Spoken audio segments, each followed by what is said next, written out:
Hello and welcome to the after party. The Great Order and No White Guild are your hosts. The Honors Roll Call highlights and celebrates those who have conscientiously committed to monthly gifts in my work for White Wellbeing. And appearing on the All-Stars portion of the Honors Roll Call is our very own Laura. Thank you so much. And the rest of the Honors Roll Call are Wayne, Evillian, R. Van Diggle, Sammy, M. Hecox, and I am. We will succeed because of your selfless heroism. I thank you all most deeply. As for the crown winner of last week, the crown goes to Blue-Eyed Bear for gifting a total of 50. I'm going to support White Wellbeing even during the plague.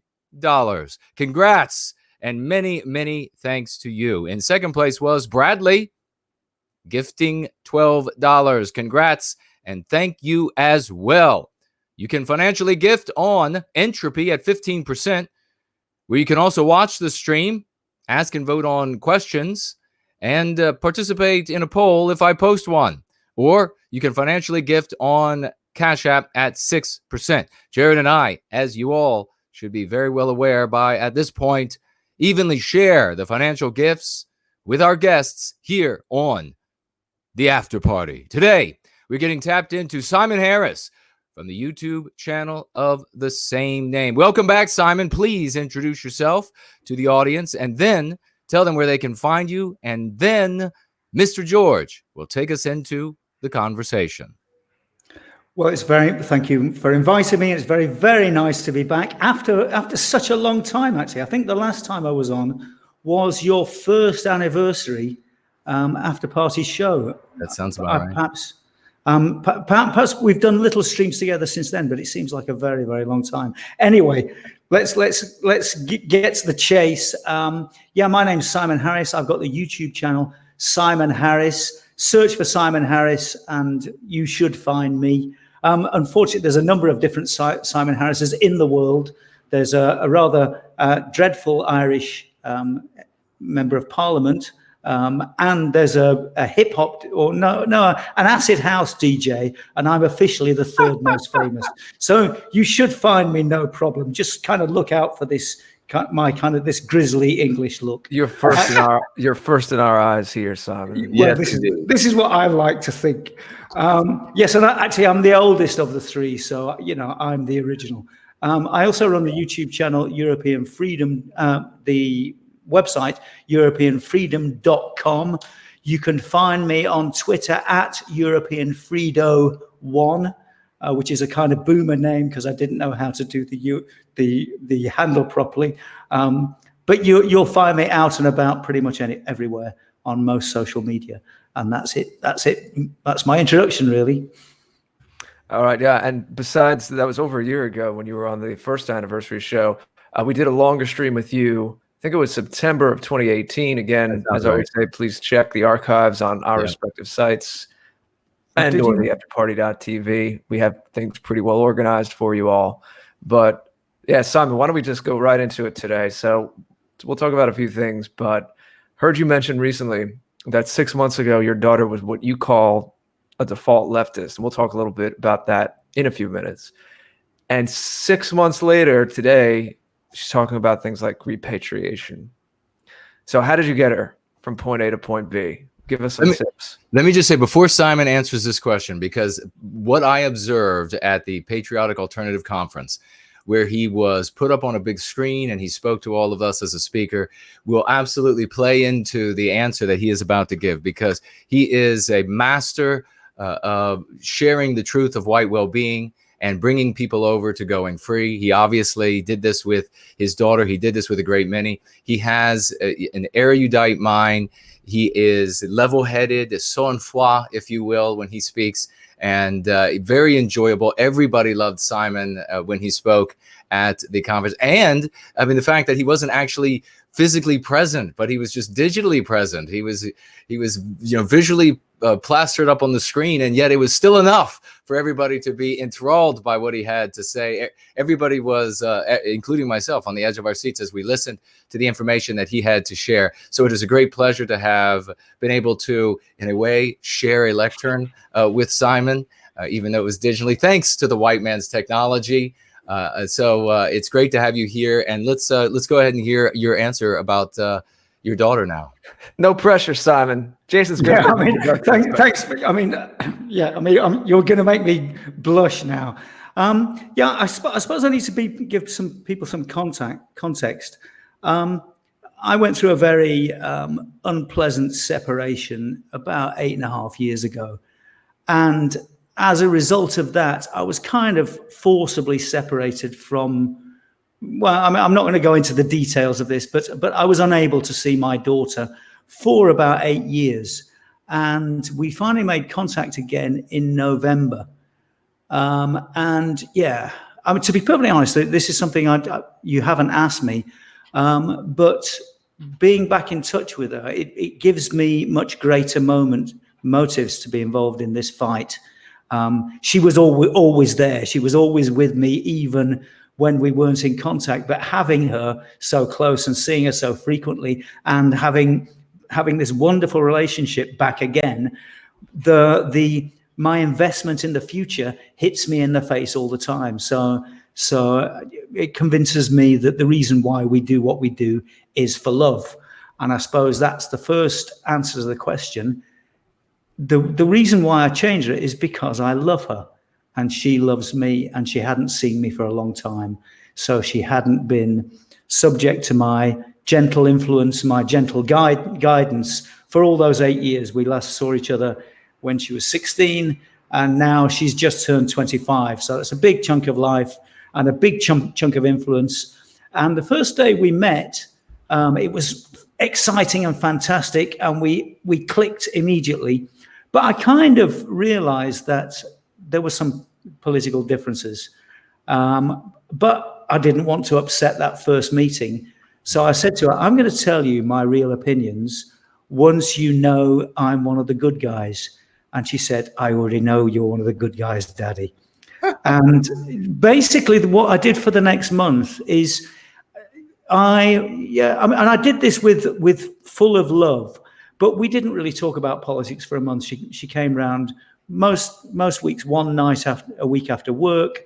And on Sunday lunch, we have a big Sunday lunch with my wife's family, my new family. So we have a lot of people around. So she just became part of things. And we kind of talked about, again, the whole way of connecting with people is, firstly, I'm a father and she loves me. Then we talked a lot about Catalan history, how it fits in with the European story. I talk a lot about identity with people. Obviously, I was talking to her about how I'm English and I can't be Catalan, even though I'm perfectly integrated. I speak the language to a native level. I'm your father. I can't change my identity, and I keep my British passport, and I don't believe I should have the right to vote in their elections. I went through basic things like that. Also make the observation, like, you are two things. You know you're two things. Don't you remember when you were little and at school, how you had this divided identity? I'm very loosely talking about, okay, if that's two Europeans who aren't visibly different from any other kind of immigrant, how much more difficult it must be for a Pakistani or a black man who is physically different and hasn't managed to integrate in such a way. I'm on my second Catalan wife now. My whole world is Catalan, but I'm still not one of them, and I know this. I'm fully aware of this. And I kind of laid the basis, a lot talking about Catalan history, a lot of talking about Catalan architecture and art, and how no other European people could have produced this, never mind African people and South American people. It's got a very distinct history and art and literature. And, I'm very familiar with it, so I can connect with her on this. And then one night, I don't know what got over me, came into me, but one night she came round after work, and I just decided, okay, I'm going to go for it big style now. It just, but also the important thing is when you have a close relationship and you know somebody's going to come back, then you have a lot more leeway. Red pilling somebody like that is very different. Somebody you meet in a bar is it needs to be a red pill in a certain kind of way. My daughter is my daughter. She's always going to come back. She might say, "Oh, Daddy, that don't be ridiculous," but I'm always going to have another chance. So I decided to go for it, and basically I began with pointing out that Esquerra Republicana, the Catalan Republican left party, which is the kind of, if there's British listeners here, is the kind of the equivalent of the SNP, the Scottish National Party in Scotland. So they're false nationalists. They're actually internationalists, and they're just like the Scottish National Party. Their basis is hatred of England and wanting to bring in the whole world just to screw up England. And Esquerra Republicana are very similar. And I explained to her how I before I got involved in nationalism, I hosted a radio show on the only English radio station in Catalonia or Barcelona. I hosted a weekly politics show with an activist from this political party, and I got to know everybody, and I got to know their policies, and this was part of my red pill process, because I realized the left were not to be trusted. They wanted votes. I went to a dreadful meeting where basically one of their higher ups, one of their Congress members, spoke to a group of Pakistanis and Latin Americans and said, "Yeah, you give us your vote, and we will give you what you want. We'll build a mosque in Barcelona. We'll build you community centers. You'll get easy housing. You'll get to the front of the queue." And I just sat there shocked. And I'd taken a tape recorder, and I was meant to interview him, and it would have been a big interview. He was probably the number 2 in the party at the time, but I just couldn't face. I would have spat in his face. I was just so, and I was, as we'll get onto the subject of default leftism later, I was a default lefty then. They thought I was one of them, but I was just shocked by the cynicism of it. And anyway, I kind of recounted some. I told these people are. I hope this word's okay, but it's the correct word. These people are scum, Karma, and you voted for them, and they're traitors, and they're going to destroy you, and they're going to give this country away to people who don't belong here. And why on earth do you want independence from Spain if the country is going to belong to a people who are completely different from you? And I kind of hit her really hard with this. And I mean, she was shocked. And I accompanied her to the bus to get home, and she was barely speaking to me. Then on Sunday, she stood us up for Sunday lunch without warning. And, imagine I'd not seen her for 8 years. And I thought, have you blown this?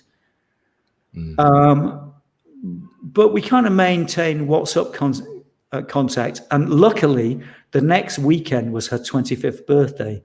And so we'd all organized a little bit of a family party, and she came, and we didn't speak about it again until Christmas, but obviously she thought about it, and we didn't touch the subject. And then we had the kind of Christmas festivities, and as we were saying before the show, I'm a very enthusiastic cook, and I do we have a nice flat. My wife is a wonderful host, a lovely sociable person, and I'm a good cook and a grumpy polemicizer, and we're a great combination. I'm very, very happy. We've got a symbiotic relationship. After the quarantine's over, we're having a dinner party at Simon's. Yeah. I mean, come round, and round our house, everybody knows you can say anything you like. But I have this idea. And this is for your audience, but I've been talking about on my streams. I call them prejudice bombs. And what I do is when there's lots of people for dinner and lots of normie people, and most of our friends are kind of default lefties or middle-class conservatives. My wife's a very respectable middle-class lady, and I kind of moved into her social circle. And so we have all these people there. And just before I go to get the next course, generally, I do it in a situation where I can't participate. I throw in what I call a prejudice bomb, which would be something like, or I don't know, something like, race real. They're all very quick statements. And anyway, I'm just going to go at the food. And when I come back, all these people, I've got loads of them semi-prepared. I've got 50 or 60 that I can just run off. And it's two or three sentences. And I run off and get the food. And normally, by the time I get back, they are saying the most radical things, and I kind of sit back and kind of just enjoy the work, the fruits of my labors. And my daughter's, she's very bright, and she knows me, and she's kind of watch this, and then every now and again I'll kind of draw as often with a knife in my hand as I'm about to carve something. I'll draw the table together and come up to some kind of conclusion along the lines of, say, the patriotic alternative policy for repatriation. Okay, this is why we need repatriation, and this is why it would work, and and go through a policy statement, and then get on with the food. And my daughter had been completely silent for this, except one time. She looked at me as I started one of these things. She rolled her eyes at me and she turned to my wife's niece, who is now her new cousin. It's very a happy situation. And she said, "I know every damn argument he's got. Isn't he boring?" And both of them laughed as the older people kind of lapped it up. And then a little bit later, then in January, my wife was away for the weekend, but we had our Sunday dinner anyway. So she came round and we had a chance for a much longer talk about, we generally talk about what she's doing, what her life is. it's not politics all the time, but we had a whole day on our own together. And we got onto the subject of, who relationships. And she said things like, to be perfectly honest, Daddy, I had never really thought about it before, but, I wouldn't have a foreign boyfriend anyway. I'd kind of like an English boyfriend. I'd like an English boyfriend because she thinks it's cool to be, she likes her English side. I was going to ask if she had an interest in her English side through you. Oh, yeah. she's really, really pleased to get back in touch with it. And she also said, yeah, and I kind of agree with repatriation. It does make sense because Catalonia has to be for the Catalans, and we are special. And I've done it in a very easy way.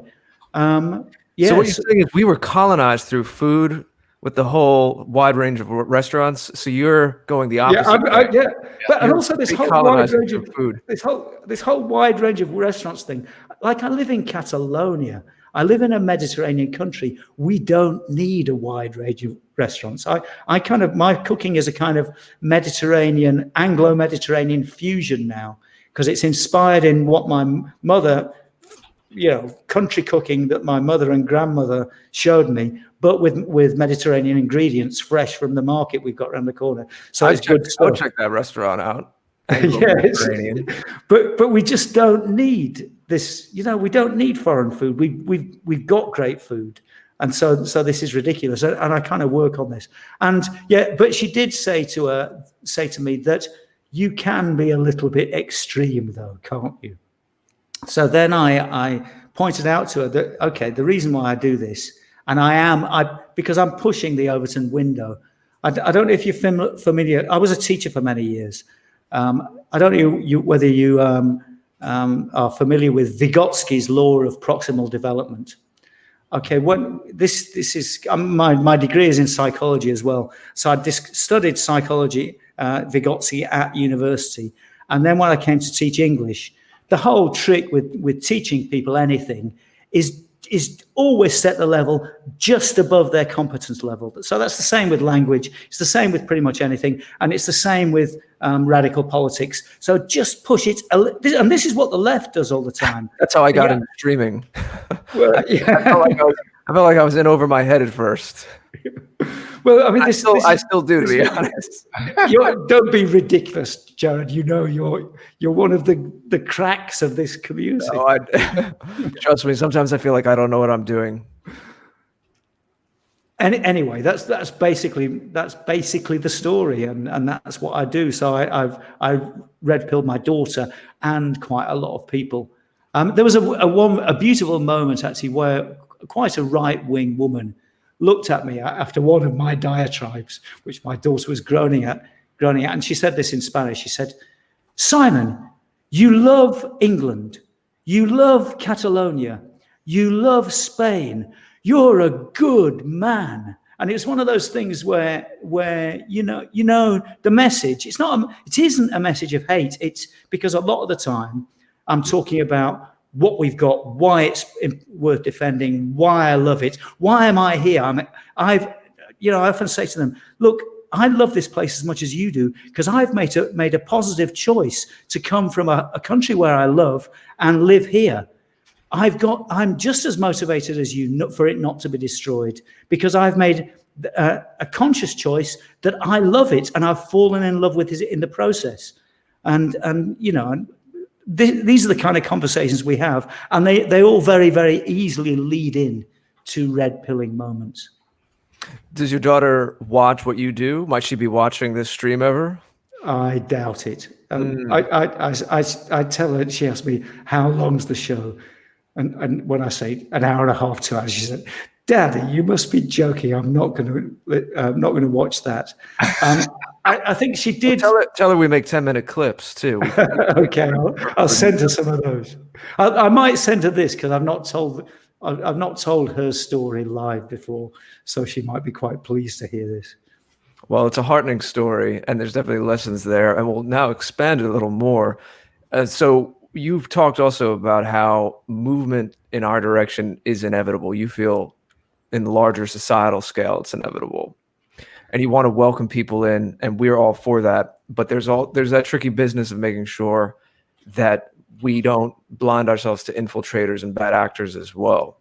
So what's your current thinking, especially seeing how Patriotic Alternative is developing? And Jason mentioned at the beginning you were a live speaker, albeit via satellite, for the last one in March. What are your thoughts about where this is going, how we can outreach to the middle normal people out there? We know that there are crazy anti-whites that aren't worth reaching, but I'm with you. I do believe there's a big meaty part of middle populace that we can get a lot of those people to our thinking. How do we do that? But also, how do we make sure there's no infiltrators or we minimize that risk?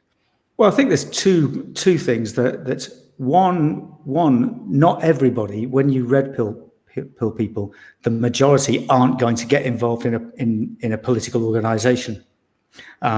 You have to be very careful of the people that want to become activists. But really, the majority of our job is to develop a groundswell of support.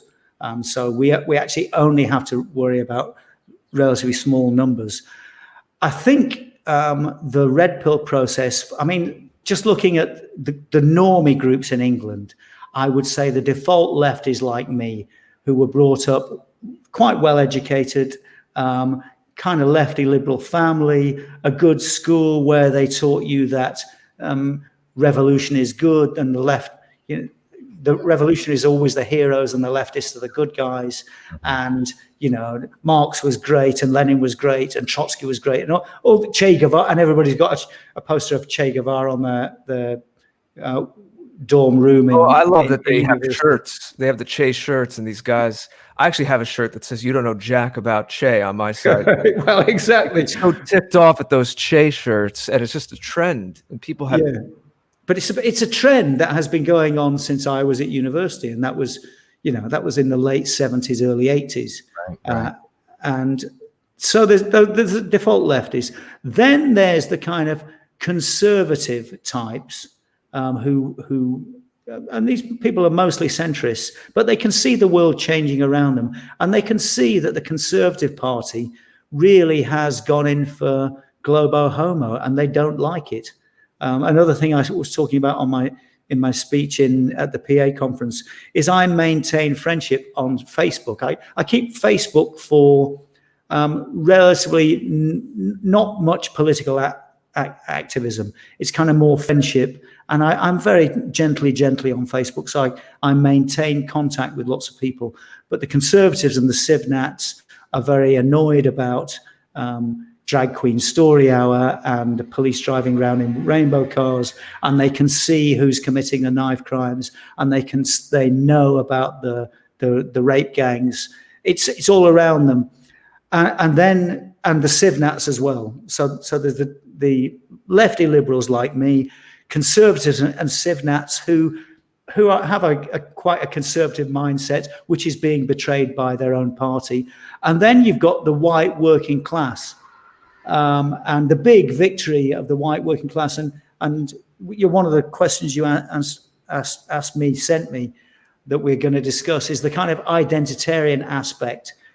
There definitely is an identitarian aspect. The white working class feel that there are Labour voters. Grandad voted Labour. We've always been Labour.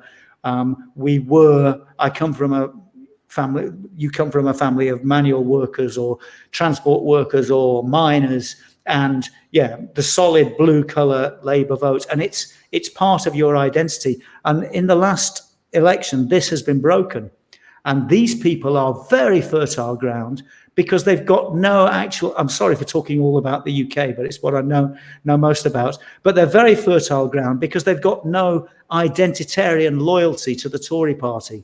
So, and we've broken that loyalty to the Labour Party, basically because people have woken up to see that the Labour Party is representing values that they don't uphold and people that want to do them and their children harm. This is the sea change that's happened in Britain. So I think a moderate, Mark's got it totally right, a well-dressed, erudite, non-extreme nationalist party like Patriot Alternative has got lots and lots of fertile ground out there. And let's repeat the four groups: default lefties, traditional Conservatives, Civ Nats who would have voted for Brexit, and the white working class. That's a lot of people. We've got a lot of the white population. You've got the champagne socialists and the kind of left-wing zealots who are not worth bothering about, but that's a heck of a lot of people, and I think we can bring them over. First of all, you don't have to apologize about talking about the UK on our show. Right. We have a lot of crossover with many. Yes, I know, but I mean, this is what I'm going to be focusing on because we're kind of doing a lot of backroom work with PA. I spoke at the conference. I've got no official responsibility, but we're involved in various groups, planning tactics, and just trying to strengthen the nationalist movement, which we're reasonably confident is going to take off in the UK pretty soon. Yeah, we love hearing about it. And anyone listening, there's lessons here for all of us around the world. I want to go a level deeper into that onion. When you were talking about the identitarian aspect of voting a particular way, in this case, Labour, the generally left party in the UK, when you began speaking about it a moment ago, you're talking about my grandfather voted this way, and kind of just like a family tradition, and this idea that they looked out for the working class. I want to hear more about like the spiritual default leftist, kind of like where you were when you were younger, or your daughter. I can relate to this a little bit myself. I never called myself a leftist, but I know the milieu that you're talking about and just the assumptions that shape this social milieu. Since you know that terrain, how do you think it is? Again, we're not talking about the crazy, rabid anti-whites, but for the person who just, maybe they're not super ideological, they're not super political, but it's what they know. For them, educated people, of course, aren't bigots. Educated people, moral, high character people are open-minded. We travel. We know how to interface with other cultures. We're more enlightened. How how do we reach those people that have that stigma where looking at any essentialism biologically is just, it's been bred into them from day one, from birth, that it's anathema? Okay, the essentialism, that's a later stage. In fact, I'm on Facebook today. I'm having a long conversation with a friend of mine who I used to play in bands with many years ago, and he's stayed in exactly the same place, and I've moved. And I put up a post about, have you seen the dreadful case of the little girl? Remember this name? Emily Jones. Oh, yes. Emily Jones. We need to remember that name. Put names on these victims. Yeah. The little 7-year-old girl who was murdered in Bolton by somebody whose ethnic identity hasn't been released. And as I was talking about this the other day, means that they haven't, the fact that the authorities haven't stated his ethnic identity means that they have stated his ethnic identity, if you know what I mean. Yep. We know what we're talking about. But yeah, so I was discussing this and with this friend of mine, and he's talked about xenophobia, and I haven't actually told him that you really think I care about these insults. But no, we've gone very, very quickly into this is the fault of immigration, which is a globalist project and is funded by neoliberalism. Now, he's a left-wing hippie. So the whole argument is how it supports capitalism and low wages and how the immigrants are being exploited themselves. And it's a brain drain on African countries because the migrants tend to be the most entrepreneurial and adventurous people, high IQ people who are leaving those countries. So you're leaving those countries without leadership. Some of them were. Now with the boats across the Mediterranean. Well, yes, true. But yeah. But okay, I mean, this is the argument I'm making. Sure. And yeah, so why is it that multinationals support globalization and immigration? Think about it.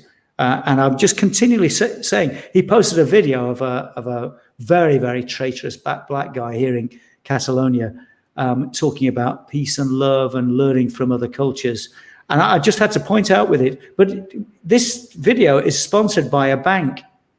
You know, why is a bank sponsoring this message, Francisco? Because it's in their interest. This guy's a paid shill. I know he's received money, but we have a George Soros Open Societies Foundation here in Barcelona. So it's a hive of some really, really dreadful people. And they're trying to up the ante here in Barcelona. So I point these, I know what he doesn't like. So I haven't won him over yet. And I've had to stop in order to come on this stream, but I will be back at it this evening and just showing the flaws in his arguments, really. And we played in reggae bands together many years ago, and he was saying, but we wouldn't have Aswad and Steel Pulse and Black Uhuru. And my next post was going to be just before I came on the stream. But don't you understand? I'm not going to say his name. Don't you? I'll call him Francisco. Don't you understand that the fact that I loved this music, particularly as a young man, and really enjoyed it, has nothing to do with the effects that mass immigration has on our communities. It's had a dreadful effect on Britain, and it will have an effect on Catalonia. And another thing I say to them quite frequently, very ominously, I say, I am a visitor from your future. Listen to me. Because I know what's happened. There's also, for all of the love of exotica, if everything is just smashed into one thing, then nothing is exotic. And all of these more adventurous types, all of these open personalities, there's a difference between having a taste for learning about another culture or traveling versus the agenda that we're talking about here. I think that needs to be pointed out too. If there's no contours, something exotic loses all meaning.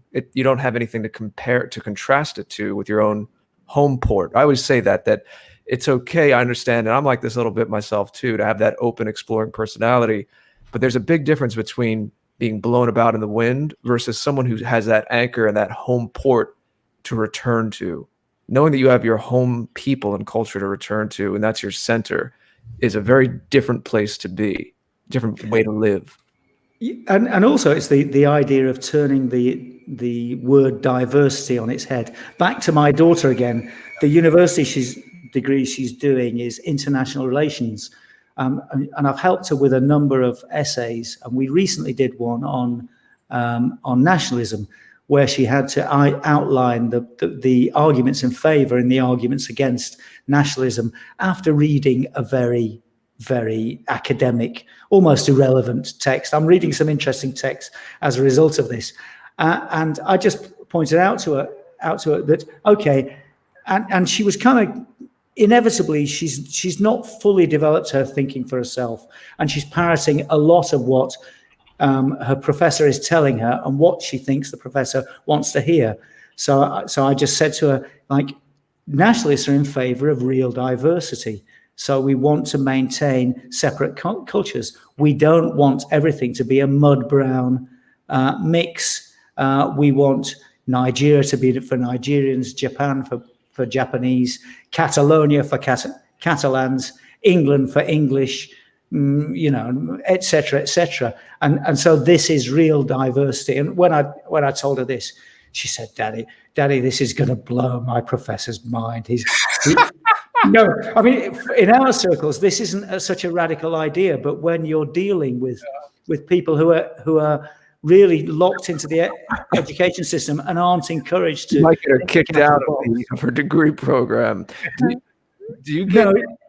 I know Jason's about to ask something, but just on because I could tell because we've been doing this so long together. But just real quick, your daughter, any feedback on her social circle? Does she have pressure from her friends, or if she mentions friends, are any of them amenable? Are the young people in Catalonia that she knows, are some of them open to this kind of thing? No, she has pointed out to me. She said, yeah. All my friends are saying to me, how is it, Karma? You've only known your dad for a few months, and he's turned you into a fascist already. And but she was saying this. She was saying this quite proudly, as if it was. Well, because she's got. I mean, it's very clear that how much genetics there is in these things. Yeah, she's got a lot of me in her, so she's headstrong. She's headstrong, and she's very proud. And everybody, even her mother, says, "You've come out just like your father," which I can. As the relationship ended badly, I'm quite pleased about that. That's fantastic. Simon, I wonder, as we're talking about your daughter here, and because we've had a few individuals who have said they're trying to bring their children around, and some of them have encountered quite a little bit of headwind, given that the children are so rapidly exposed to these mean pathogens, this anti-whiteism in our societies.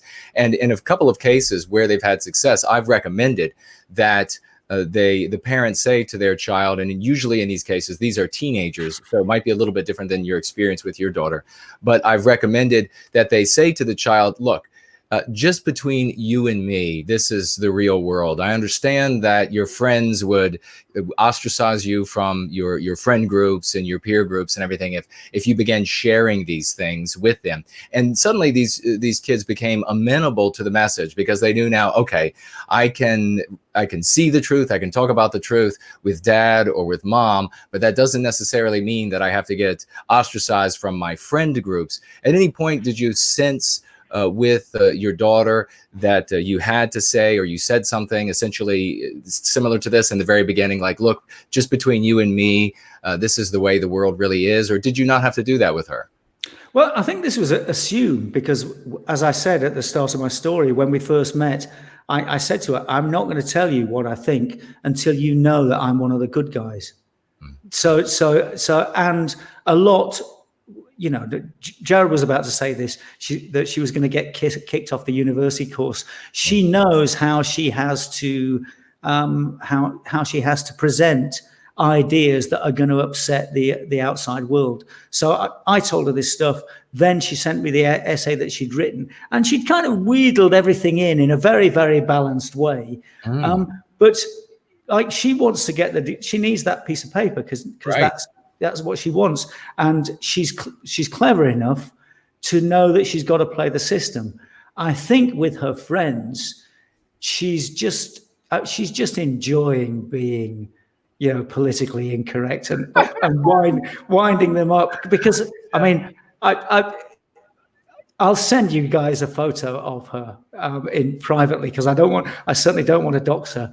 But I've got some very good genetics. Let's just say that.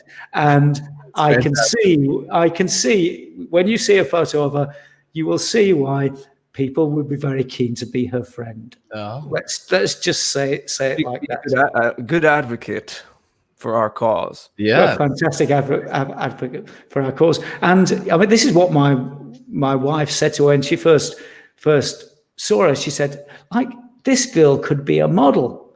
Wow. Quite, because she's nearly as tall as me.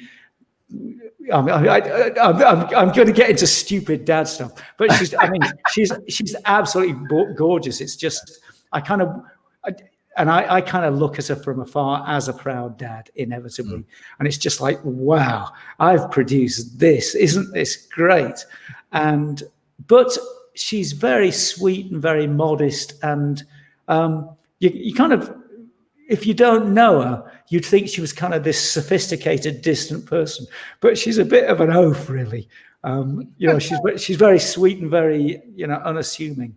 So she's got, it's pathetic dad stuff here, but it's not surprising that she managed to keep friends and is popular. So she can pretty much say what she likes, I think. And you've given her good guidance as a father. And as you were saying, there's definitely a genetic component there too. Yeah, I'm sure. This has convinced me how important the genetic component is in personality. In lots of aspects, we're incredibly similar.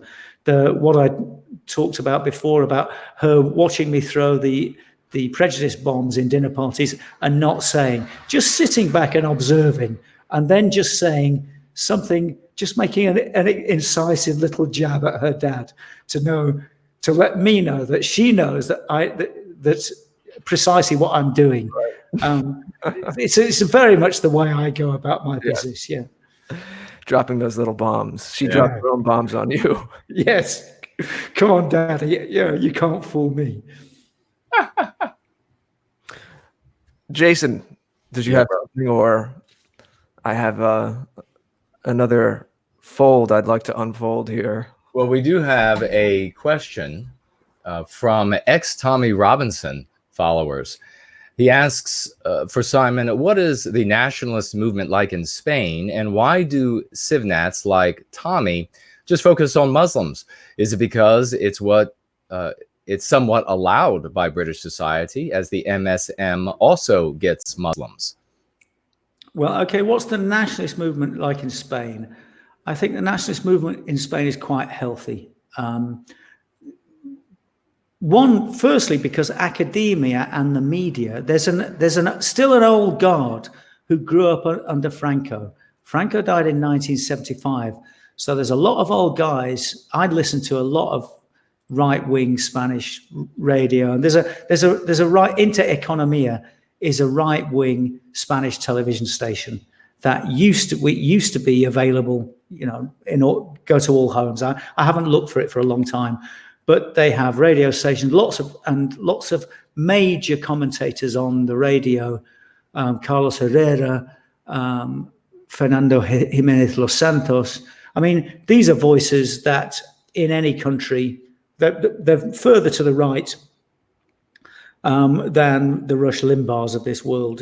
They're very solidly right-wing, and they're very, very interested in talking about history. So, and they're in this is something we might get to later. We probably won't have time, but I'm very interested in Spanish history, so I listen to a lot of these shows, and they simply won't accept the leftist version of Franco's dictatorship, and they won't accept the story of the Civil War and the Second Republic. So there's a lot of intellectual strength, and it's not just one person like in the UK, Roger Scruton, and not much else. We're talking about dozens, probably hundreds of radio presenters and professors who hold solidly right-wing positions. That's important. We've also got the slightly civic nationalist party, Vox in Spain, who have now got 52 seats in the Spanish parliament. I've got my criticisms of them, but by any way of looking at it, they're a positive party. It's a bit like if UKIP in the UK had ever got 52 seats, I think this would have been a positive way of defending things like Brexit, topics like Brexit. They're anti-immigration. They are a little bit libertarian, liberal, Austrian school economics, Milton Friedman, that kind of thing, which I don't like about them. They're civic nationalists because they're kind of pro. One of the problems with nationalism in Spain is they hanker after their old empire. So they're quite open to we're in the Anglosphere. The Hispanosphere is very different. And so they look to Latin America as their manor, really. It belongs to them. And they would like to unite, and quite justifiably. Sometimes we get very parochial or very have limited vision because we're in the Anglosphere. I'm in the fortunate position of belonging. This is what I like. I belong in two places, so I understand their motives. But they're quite keen on well, they're not worried about immigration from ex-Spanish colonies. They've got a couple of black half or mixed members of parliament. In fact, Ignacio Garriga here in Catalonia, who's the leader of Vox Party in Catalonia, his mother's Spanish and his father was from Equatorial Guinea, one of the Spanish colonies in Africa. So, but at the same time, in any big party, there are some very based individuals. And yeah, I think there's a battle in the party for a future direction. And the good thing about having 52 members in parliament is they're pushing things to the right, and they're holding the Partido Popular, which is the equivalent, I suppose, of the English Conservatives. They're holding their feet to the fire because, going back to the idea of right wing, I don't like the word right. Nationalist thinking is natural. If the Partido Popular don't move in their direction, they're just going to lose loads and loads of support because lots and lots of Spanish people, the sea change in Spanish politics has happened very, very recently. Franco only died in 1975, as I said before. In 1995, there were only 30,000. I know the statistic for Catalonia. Catalonia has a population of 7.5 million. In 1995, there were only 30,000 Muslims. Now there are 600,000. So people have seen this change very quickly, and they don't like it. And when I came here in 1988, they were refreshingly politically incorrect. And it's depressing to see how quickly. I mean, I met the women. The women are gorgeous. Which is one of the reasons why I stayed. Not only the food, but the women are just lovely. And you should work with the Catalonia tourism board, man. Yeah. Well, yeah. In fact, I've written books. I started out with my Barcelonas.com website is all about tourism. Sorry, I'm plugging something. Right. No, you know what? I remember. I should have known. I did know about you. So I've been into pushing this country, but they were very strong, and they back in '98 it was impossible to imagine that they'd ever embrace feminism, and they were they're very upfront about what they think. So I'm not going to use the expressions but they directly call a person of color what they think, or a gay person what is totally unacceptable to say in Anglo-Saxons, in the Anglosphere, or in Britain or America now. And this was very prevalent up until the noughties, really. So this change has happened very, very quickly. And once again, I don't think it's so entrenched. But Homo Globo is doing a big job on the Spanish. in order to butter them up for mass immigration and being turned into worker ants for the global machine. Let me say quickly, Jared, before Jared steps into the next question here, and that is everybody, we have about 15 or 20 or so more minutes left with Simon today. We're going to be having him back, obviously, because we have a lot more to talk about, and everybody loves Simon. But if you have any questions or financial gifts, you are running out of time, so make sure you tag Jared or myself, and we will be sure to get your questions to the good Mr. Harris. Mr. George. Just getting back to what we were talking about a little while ago and how we're bringing people over. And as you were bringing out all of the examples, life itself is really red pilling people. How is this ours to lose? So in other words, if life's red pilling people, what do we have to make sure we don't do to turn away the people who are coming in our direction? Well, I think, I mean, we just have to carry on being sensible, reasonable, nice. The difference between the movement that we're creating now is there's a lovely range of ages. So as I've joked about, and everybody can see my glasses flashing, I'm the based Terminator boomer. I'll make them flash now, so you can meme that. I'm quite happy if you do that. Right now. Yeah. So I like to think that I just come across as a regular guy that's done a bit of reading, that cares about things. We've got lots of women involved. Mark very sensibly has imposed a kind of code of conduct where we behave ourselves, we dress well. Things that we do aren't going to lose people because we've got the message and we are nice people. Okay, what's going to lose people is the massive attack that's going to come from the powers that be. I mean, we can control, though. I can't, to be perfectly honest, I don't know, Jared. I think we're doing right, and which is the why particularly the fence sitters are bleeding over to us at the moment. And the second part of that question actually was Tommy Robinson getting to fence sitters. Okay, I mean, I know I have to be careful about mentioning a certain tribe, but Tommy Robinson is paid by a certain tribe to hit on Muslims. So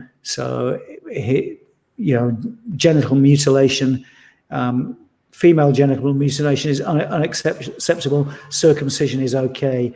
Halal is unacceptable. Kosher is okay. Do I need to say more? And I can't remember what the exact question is, but that's why he's not a real nationalist, and he is bleeding support at the moment. And I want a big shout out to the British Groypers, the patriotic Groypers movement that we've got going in England, where radio stations are being groyped. Meetings, podcasts, live streams are being groyped to hell, and people are coming over because we can. And also something that in our groups we talk about is when somebody was brought over yesterday, and everybody was saying, "Yeah, okay, let's be really, really nice to him because he's getting hell off these people. They're treating him badly. They're threatening his family." So people are realizing that, the people that they've been involved with previously aren't actually very nice when they try and break ranks. But we've got younger people, old. We've got a guy who's 15 in our group and me who's just turned 60. We've got lots of lovely women. So we've got people who can attend to the needs and character of whoever comes across. I think we're doing it right. Well, you were speaking, we're going to shift gears a little, but tied into something. I do go on, don't I? Well, you were speaking about Spanish history, and you've begun doing a video series on Jose Antonio Primo de Rivera, and memory hold. So just give us a little teaser of why you would want people to know about this, why you're doing this video series, why it's important to sort out his real story and tell it now. Well, because getting history right, history once again has been captured by the left. I don't know if everybody knows. I'll plug this, but I do a live stream every Tuesdays with a guy called Horus, and one of the reasons why we became friends and got interested in each other's work is he's also a kind of revisionist historian. His history is a little bit more relevant because he's kind of re-explaining the cause of the Second World War and Churchill's role, and trying to explain a certain Austrian painter's motivations for doing what he did in simply political terms. He was standing up for his own country and demystifying the process. The cause of the Spanish Civil War is another one of these great leftist emblems where we heroically beat back the fascists. So if you pull this apart, and it's very interesting, I've obviously read lots of books on the cause of the Spanish Civil War and the Civil War itself. And almost all of the books tell the events more or less the same, but the conclusion always is yeah, okay, the Republicans killed leftists. They put nationalists in mass graves. They burnt churches and killed the police, the priests. And you get to the end of the chapter and they say, yeah, but the Republic was standing up for freedom. And this is something Horus pointed out to me. This happens all the time. They actually tell you the history, but the conclusion they reach at the end of the chapters is completely doesn't fit in with the events. And stupidly, I remember thinking this was odd as I read all this stuff. I've been here for 30 years, but believing their conclusions. Now I've refused to accept their conclusions. And when you pull apart, Jose Antonio particularly, one of the few historians that people should read on Spanish history is Stanley G. Payne. Absolutely fantastic historian, very, very popular with these right-wing historians here in Spain. They have him on their programs all the time. He's great. I think he's a Yale emeritus professor. He's written about 30 books on Spain. They're all fantastic. He's the only one. And he described Jose Antonio as everyone's favorite fascist. But once you start to pull apart the nationalist movements of the 30s, then what you're doing is you're bringing down this great ogre. And once you can show that, okay, Jose Antonio was a committed Catholic. He believed in the kind of mission of the Spanish people, the Spanish nation. It had a destiny. He was a very romantic guy. He believed in nationalism, but he believed in social justice for Spanish people. So he didn't like the capitalists and the landowners because he believed that all Spaniards should have an honorable way a dignified way of living and should earn a decent wage. He didn't want to level the playing field, but he wanted to make sure that everybody had a fair share, a decent education, and okay, this will be unpopular with some of the Americans, but a decent health service. So he would have put it, what he called it was national syndicalism. If you turn him into a Spanish hero and separate him from this, because people use this word fascism and it's all the same, it's not all the same. It's what Hitler said and what Mussolini said and what Mosley said is quite different. This is a nationalism with a particularly Spanish flavor that occurred in the 1930s. And had he lived, Spain would be a much better place. It also, if I may, it's from what I've watched so far, it's easy to whitewash past leaders, but it sounds like you were saying that he was a man of high character. And sometimes in our circles, people say, well, you just have to be effective. And some of the greatest leaders were like terrible people. And I mean, we can get into different discussions about that, but shouldn't our movement be we're people looking towards higher ideals? Shouldn't we talk about high IQ all the time. Shouldn't we be talking about character a lot? Isn't that something we should be looking for in our leaders? And is that something that attracted you to his story and why you're telling it? Yeah, I mean, he's clearly a good man. And again, I've read quite a lot of Mosley, and he got involved. He got involved quite partly in order to clear his father's name. His father was the previous dictator of Spain between 1923 and 1930. So he'd learned a lot about the political process, but he had no need to get involved in politics. And he got involved in politics out of noblesse oblige. And he believed that he was in the position, he had the learning, he had the education. He was also a poet. He was very popular amongst intellectuals. Another famous story, I don't know if you've heard of the poet Federico Garcia Lorca, who is a homosexual poet who was murdered by, or apparently murdered by the nationalists early on in the Civil War. Jose Antonio was murdered by the Republicans by firing squad. Jose Antonio and Federico Garcia Lorca were friends. They had a love of poetry and literature in common.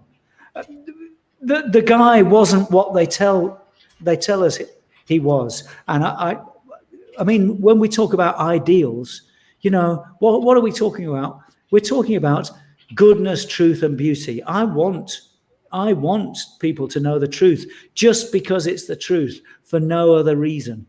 And I think I'm talking about being men of good character and having ideals, then those ideals are motivating in themselves. And on a more philosophical level, rather than seeing the horribleness of the world, basing yourself on how good the world could be if good men and women live by those ideals and were never all perfect, then that's another way of bringing people over. And simply trying to live by them is a good idea because it'll make you happier. I don't know. I think it's a very simple solution, really. Yeah, without question. Let me get one of these questions that we have from the audience for you, brother. And this question is, do you have any other family members that you have not yet converted but are working on? I think everybody in our immediate family is pretty much that. I've been with my second wife for over 8 years. They know what I'm like. They believe, again, it's not a question of going, converting people all the time. They know what I think. They know what I'm going to say. They know that anything can be said at the table. That we don't have to agree all the time. I think they love. Well, yes, I know they love me, and that's what's important. So you can take people quite a long way away. And one of the things I like about the Spaniards is they're not so dumbed down by political correctness as so much of our world is. A lot of the younger university generation is, but my wife's family aren't particularly. They're really lovely people, but we don't agree all the time. We don't have to. And how liberating that is to be able to have opinions that differ, not have everybody have to submit to anti-white ideology when they're at the dinner table and the family get-togethers. And this is something that we talk about all the time. I say to speak up. It doesn't matter where you are. Speak up if you can. I mean, obviously, it depends on your particular situation. But demand that the anti-whites not be allowed to share their anti-white opinions at the dinner table, especially if you are not able to share your white positive opinions at the dinner table. We have a financial gift here from the great Irish Ice, gifting $5 over here on Entropy. Thank you, my dear friend. Writing, I encountered a anti-white, beached whale of a woman yesterday who called me this is an anti-white slur, a racist for openly speaking out about white well-being, the white well-being of Western kind.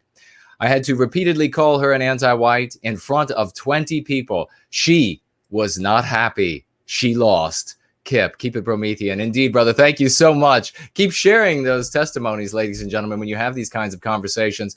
There, it was perfect. She tried to use a name to shut down Irish Ice, and was unable to use the slur to shut him down. In fact, he turned the tables right on her, forced her to come over to his field where she is anti-white and she is the bad guy. and she ended up not looking very good as a consequence. Very well done. The influence you had, you might not change her mind. She might be really sick in the head, but you definitely will have influenced everybody who was watching. Now, we also have a question here in the question widget for Simon, and it is from Joseph. And Joseph asks, would Simon consider Argentina and Chile as part of the Hispanosphere? How these two countries compare to the other Latin American countries? Simon. Yeah, definitely.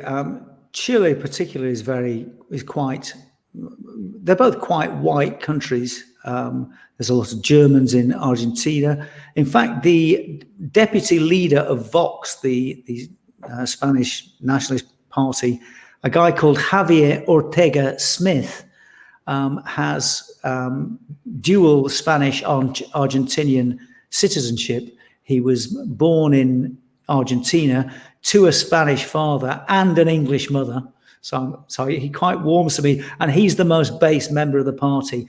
And yeah, when he talks about Latin American immigration, I hadn't thought about this question, but you tend to, I intuit that he's not talking about, the Latinos that you're talking about. In the US? No, he's not talking about the kind of Mexican drug dealers and members of what's the gang, MS-13? MS-13, Yeah. No, he's talking about the Chilean and Argentinian European middle classes. And, Javier Ortega Smith is as white looking as I am, as all of us are. And yeah, this is another thing about Spanish identity, particularly the Castilian identity. People kind of confuse it because Latin America has this image. Spain is a very white country. Yeah, we have this image of Spain being flamencos and bullfighting, but Castile, the ethnic conflict in Spain between the Catalans and the Castilians dates back to the Reconquista. The Reconquista began in Catalonia. It came down from after the Battle of Poitiers in 732, was led by the Franks. So the Catalan cultural origins are Franco-Hispanic. And the Franks were one of the Germanic tribe that founded the French. Whereas the Castilians, who are actually a lot more violent and ruthless, and I was always a Catalan nationalist, but now I'm into Jose Antonio, I'm kind of getting to admire them because they've got a real warrior spirit. They are Hispano-Visigoths, which is also a Germanic tribe. So, and that's the root of the conflict. They have two nation creation stories of the Reconquista in the majority of Spain. It begins in Covadonga with I can't remember his name now, but it's the Battle of Covadonga in 722. Then you've heard of El Cid.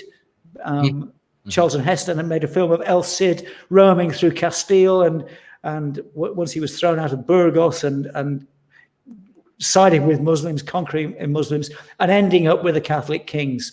The Catalan story is very different. So the two nations have two different identities. But having studied Jose Antonio, yeah, I think, and particularly in the current climate, and I've gone a long way off your original question, but particularly in the current climate, they've got many more reasons for uniting against a common enemy in the way that they did during the Conquista.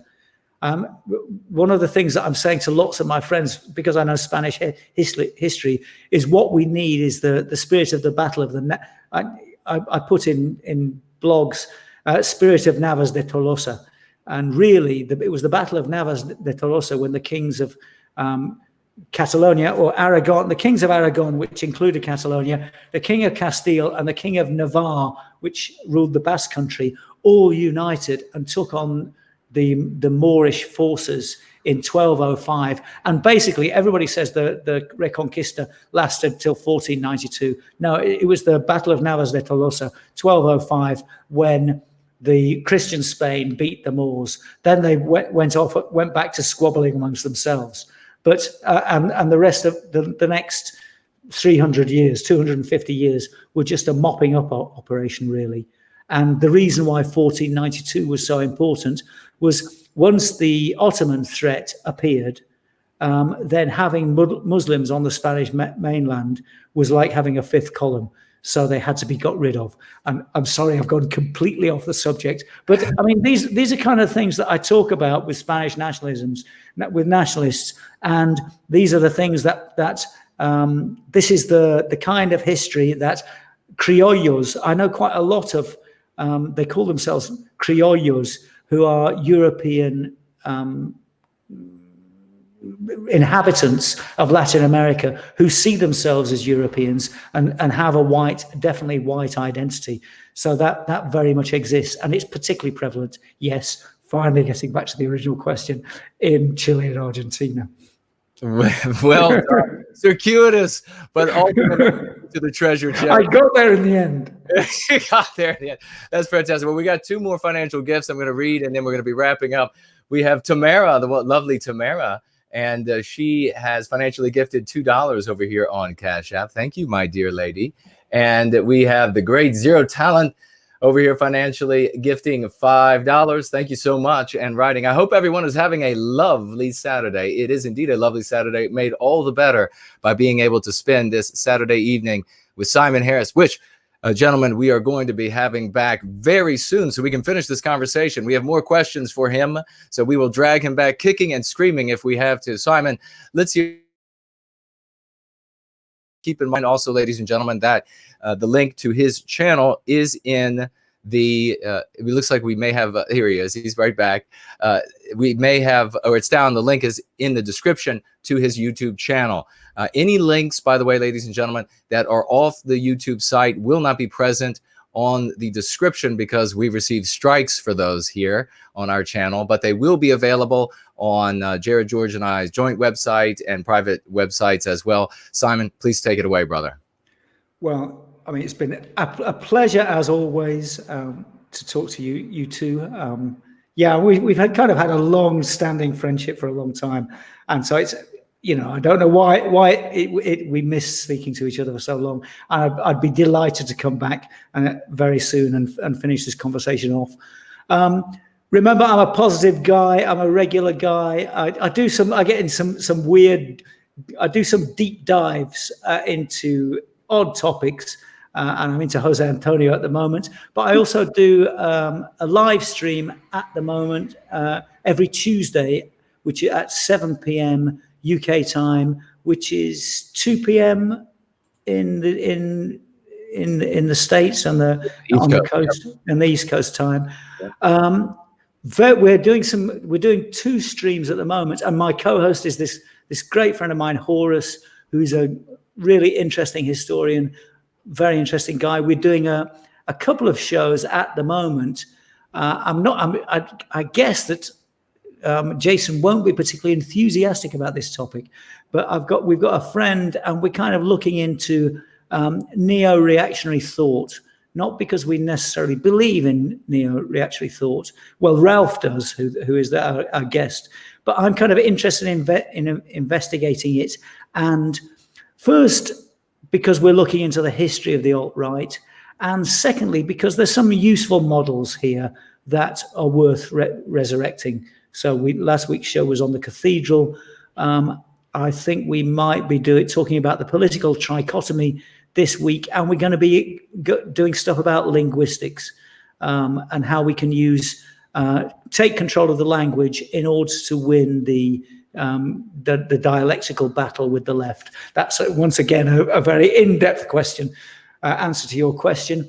So you can find that stream. I've got a website which is called europeanfreedom.com. I've just started a forum. The other forum kind of just got disconfigured and fell apart. And so I've got a forum at talk.europeanfreedom.com.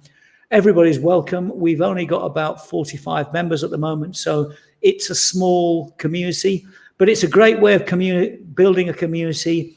a more kind of extensive community. It's a great place for archiving discussions. It's slower than social media, so everybody's welcome. Everybody who's part of the nationalist movement in any continent, really. And you can find me on Twitter at European Fredo1, which is a little bit strange, but it's a boomer name. Mr. George. All right, Frito. Yeah, Fredo from the Godfather, actually. Yeah. Oh yeah, Frito. that's fantastic. Well, no, it is always great speaking to you. Like we've said from the first time we spoke, it really feels like an old friend. You're just someone you can hang out with all night and talk about this and that. So we do value it, and we saw the chat was really loving it too. So we'll definitely set some more things up. When we first spoke, we were only doing this show once a week, and like we're slowly trying to add some more programming. Obviously, Jason and I need to take a look at what's going on with everyone being locked up now, and maybe do more as our people who've known us for a while can see. We're starting to do these shorter shows, so maybe be more like quick jabs, short shows, but more often. It will give us a chance to speak to more people like you. It's ridiculous. A year shouldn't go by without speaking with you, in the case that happened with us here. But at any rate, just for a little housekeeping, if you're listening to this on another platform at another time, always remember, social media is fickle. Our sites are the most solid thing. We still have websites. They just didn't go away just because of social media. So Jason has his site, nowhiteguilt.org, if you don't mind me saying, Jason. No. I have my site, thegreatorder.com. And then we have our shared site, theafterparty.tv. Obviously, there's some overlap there, but you can go to any of those and find out what we're doing. Theafterparty.tv, of course, is probably the best way to visually scroll all of these shows and see what we've been doing. We also have a newsletter. We don't send too many. And you can watch this show. We did a lot of work with Entropy to make sure you can, on one of the pages, the Entropy window is embedded right there on the site, so you could actually watch live. But go there if you're interested in a topic we've had, or you want to know if a certain person's been on.